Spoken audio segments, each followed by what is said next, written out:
এক গ্রামে এক গরিব কৃষক বাস করত।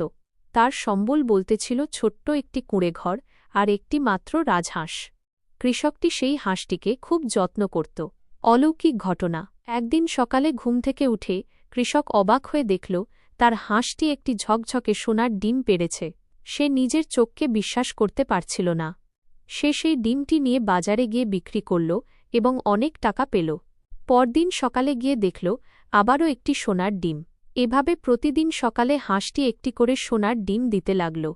অল্প কিছুদিনের মধ্যেই গরিব কৃষকটি গ্রামের সবচেয়ে ধনী মানুষ হয়ে উঠল। সে পুরনো কুঁড়েঘর ভেঙে বিশাল প্রাসাদ তৈরি করল, দামি পোশাক পরতে শুরু করল। কিন্তু তার এই অঢেল সম্পদেও মন ভরল না। তার মনে ধীরে ধীরে লোভ বাসা বাঁধল। সে একদিন ভাবল, তারা চিহ্ন এই হাঁসটা তো প্রতিদিন একটা করে ডিম দেয়, তার মানে ওর পেটের ভেতরে নিশ্চয়ই অনেক অনেক সোনার ডিম জমা হয়ে আছে। আমি প্রতিদিন একটা করে ডিমের জন্য অপেক্ষা করব কেন? আজই হাঁসটার পেট কেটে সব ডিম একসাথে বের করে নেব। এই ভেবে কৃষকটি একটি ধারালো ছুরি নিয়ে হাঁসটির পেট কেটে ফেলল।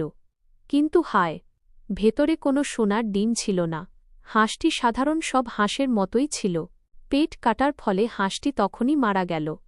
অতি লোভে তাঁতি নষ্ট, অর্থাৎ বেশি পাওয়ার লোভে মানুষ যা আছে তাও হারিয়ে ফেলে। লোভ মানুষকে ধ্বংসের পথে নিয়ে যায়।